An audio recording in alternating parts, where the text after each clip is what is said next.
30 days in the wild, how I survived with no preparation. I wasn't supposed to be here. The cracked screen of my phone confirmed it. No signal. Not even one bar. Just the mocking emergency calls only text staring back at me. I pocketed the useless device and looked around the dense forest surrounding me. The late afternoon sun filtered through the trees, casting long shadows across the ground. My mouth was already dry. My stomach already empty. And my best friend's bachelor party was definitely not supposed to end like this. It started as a joke. Kyle, always the practical joker, had organized what he called the Ultimate Man vs. Wild Challenge for his bachelor party weekend. 6 of us packed into 2 SUVs heading for the mountains of Colorado. A weekend of camping, fishing, and drinking beer around a campfire. Nothing extreme. "Guys, this is going to be epic," Kyle had said, grinning as he drove. "Just wait till you see what I've got planned." I should have known something was off when he insisted we all download this new survival app. "Just for fun," he said. The app was supposed to track our movements and give us points for survival tasks. Like a game. The cabin we rented was beautiful, rustic but comfortable with modern amenities. We spent the first night drinking and laughing, talking about Kyle's upcoming wedding and our college days. "Tomorrow's the real challenge," Kyle announced, his eyes glinting with mischief. "We'll split into teams of 2. The app will give each team different coordinates to reach.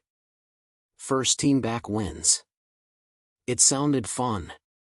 A competitive hike through beautiful scenery. What could go wrong? Everything. Everything could go wrong. I got paired with Jeff, Kyle's cousin who I barely knew. Quiet guy. Eagle Scout type. The app gave us our coordinates, and we set off early the next morning. The hiking was tough but enjoyable for the first few hours. Jeff kept checking the app, making sure we were on track. "We're making good time," he said, his first words in nearly an hour. "We should reach the checkpoint before noon." That's when I heard the scream. It came from somewhere down the ravine to our right. A human scream, no doubt about it. "Someone's in trouble," I said, already moving toward the sound. Jeff grabbed my arm. "Wait. That's not part of the trail." I shook him off. "Someone could be hurt. We have to check." Jeff hesitated but followed as I scrambled down the steep incline, sliding on loose rocks and grabbing at tree branches to slow my descent. The ravine was deeper than it looked from above. By the time we reached the bottom, I was covered in dirt and scratches. "Hello?" I called out. "Anyone there?" No response. "I don't like this," Jeff muttered. "We should go back." Just then, I spotted something through the trees, a flash of red. A backpack? I moved toward it. "Look," I pointed. "Someone's been here." As I reached for the backpack, my foot slipped. The ground beneath me wasn't solid, it was loose soil covering a hidden sinkhole.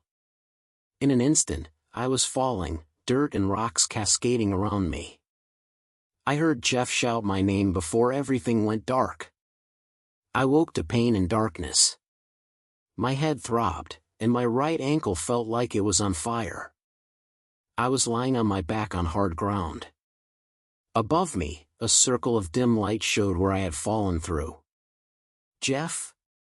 I called up. "Jeff, can you hear me?" No answer. I fumbled for my phone. The screen was cracked but still worked. No signal, but the flashlight function illuminated my surroundings. I was in some kind of natural cave or tunnel. The walls were rough stone, damp with moisture. The air was cool and stale. "Jeff." I tried again, louder this time. Nothing. I checked my watch. I'd been unconscious for almost an hour. I tried standing, wincing as I put weight on my injured ankle. It hurt like hell, but I could walk if I had to. And I had to. My options were limited. The hole I'd fallen through was at least 15 feet above me, with no way to climb up the smooth, damp walls. The tunnel extended in both directions, disappearing into darkness. I had to choose. Wait for help that might not come, or try to find another way out. I chose movement. The tunnel sloped gently downward.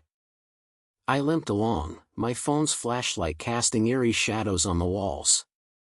After what seemed like hours but was probably only 30 minutes, the tunnel widened into a larger cavern. And there, impossibly, was daylight streaming in from an opening. The exit was narrow but passable.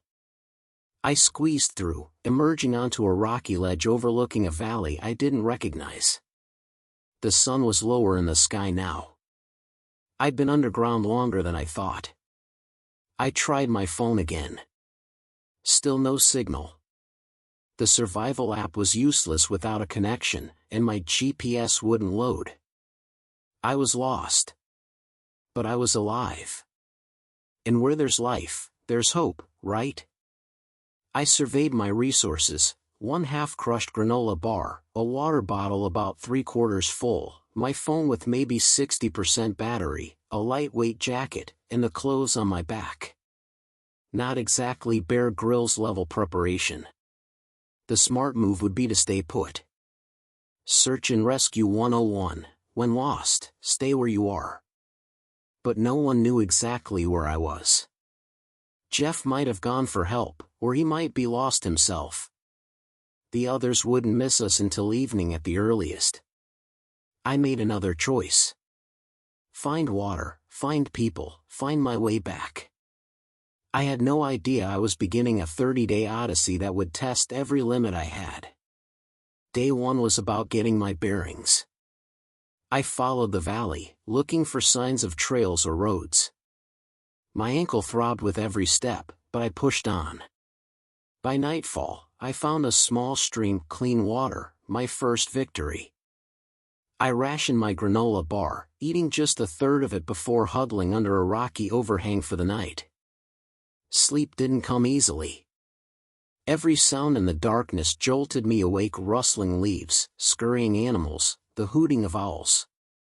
The temperature dropped sharply, and I shivered in my inadequate jacket. Day 2 brought rain. A cold, persistent drizzle that soaked through my clothes within minutes. My phone battery dipped below 50%.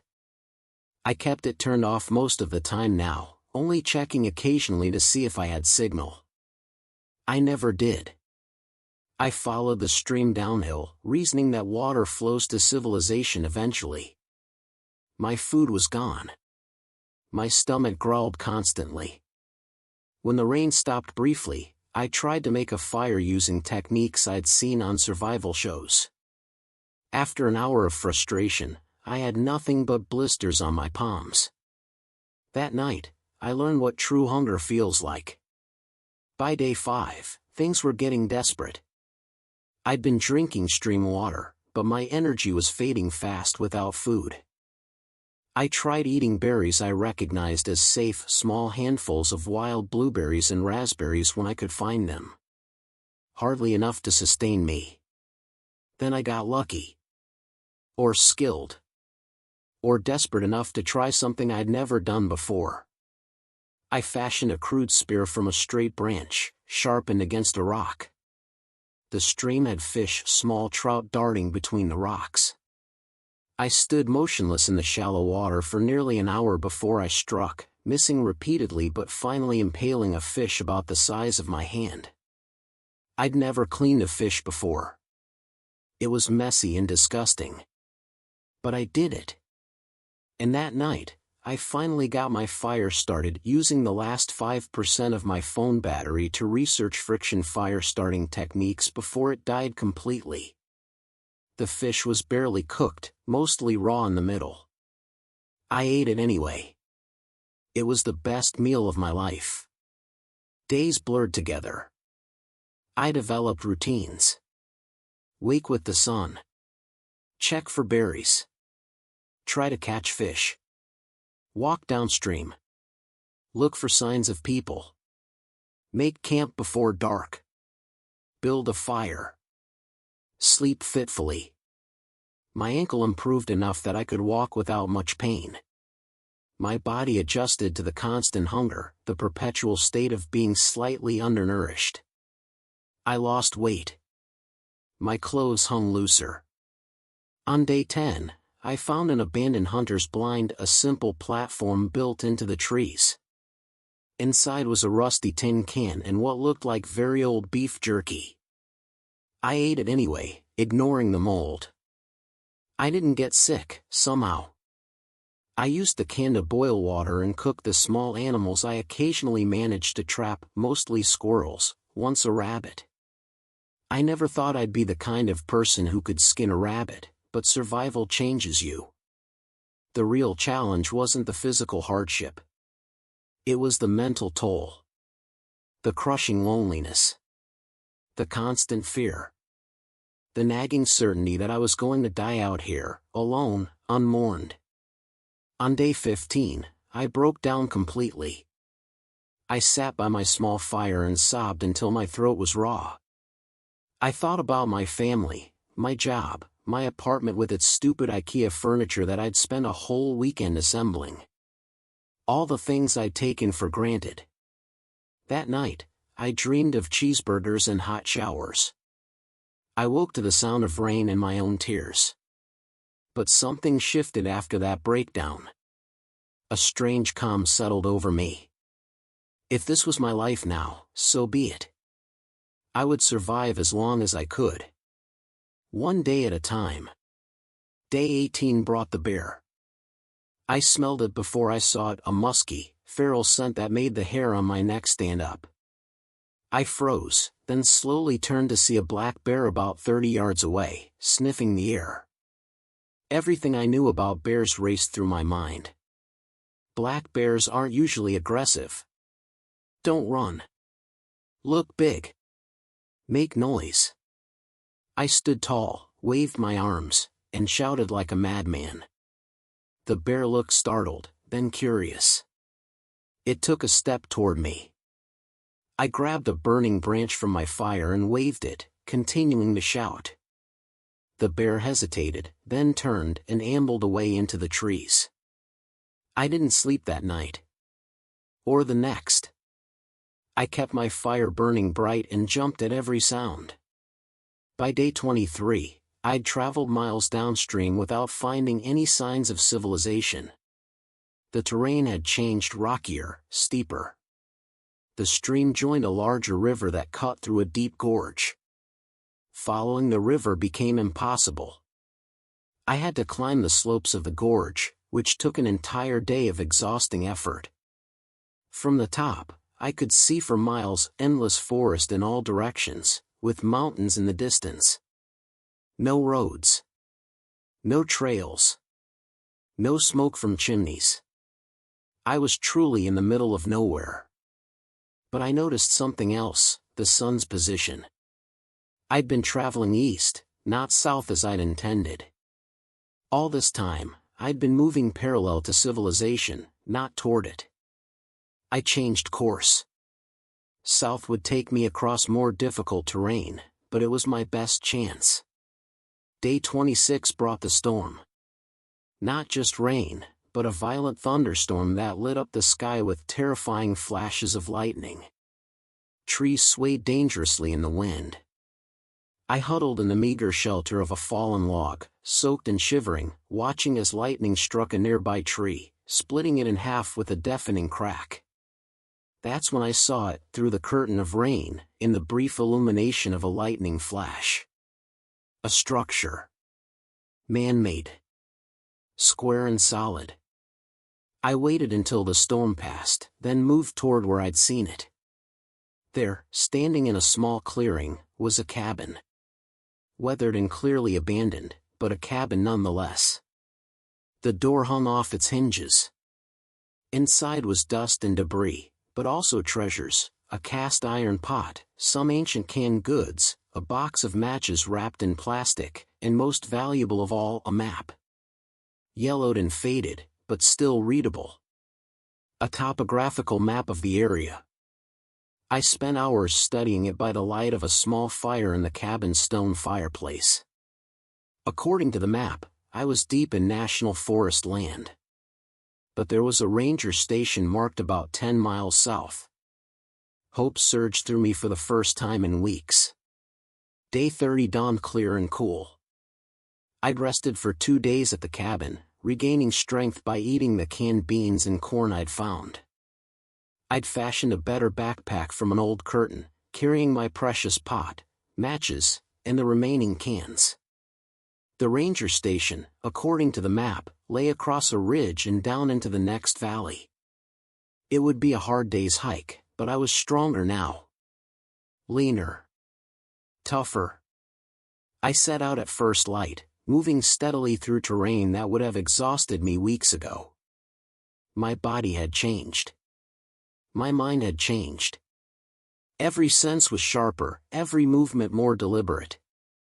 The climb up the ridge was brutal. Loose rocks gave way under my feet. Thorny bushes tore at my clothes. But I kept going, one foot in front of the other, until I reached the top. And there, in the valley below, was the ranger station. And beside it, a paved road. I wanted to run, to race down the slope toward salvation. But I didn't. I moved carefully, methodically, just as I'd learned to do over these 30 days. Rushing now could mean a broken ankle, another setback I couldn't afford. It took 2 more hours to reach the station. It was manned. A ranger named Mike looked at me with shock when I stumbled up to the door, wild-haired, filthy, 30 pounds lighter than when I'd started. "Jesus, man," he said, ushering me inside. "What happened to you?" The story came out in bits and pieces as I devoured the sandwich and coffee Mike provided. The search had been called off after 2 weeks. Jeff had made it back to the cabin that first day, reporting that I'd fallen into a sinkhole. Search and rescue had looked but found no trace of me. They assumed I'd died in the fall. My parents had already held a memorial service. My girlfriend had moved my things into storage. My job had been filled. In a sense, I had died out there. The person I was before, the city dweller who complained about slow Wi-Fi and bad coffee, that person was gone. In his place was someone new. Someone who knew what it meant to truly survive. The media called it a miracle. Man survives 30 days lost in wilderness with no training. I did the talk shows, told my story again and again. They offered me a book deal, which I took. Kyle postponed his wedding until I recovered. When it finally happened 3 months later, his best man speech included an apology for the bachelor party from hell. We all laughed, but there was an edge to it. He still feels responsible, though I've told him repeatedly that it was just bad luck. Jeff can barely look me in the eye. He thinks he abandoned me. I've tried to tell him he did the right thing, going for help was the logical choice. He couldn't have known I'd survive the fall. People ask me how I did it. How I survived when experts said I shouldn't have. They expect some profound wisdom, some secret technique. The truth is simpler and harder, I just didn't quit. When giving up seemed easiest, I took one more step. Made one more fire. Tried one more time to catch a fish. That's all survival is, in the end. Not quitting. Not today. Not yet. I still go camping. My friends think I'm crazy, but I need it now. The simplicity. The silence. The reminder of what I'm capable of. But I bring supplies now. And a satellite phone.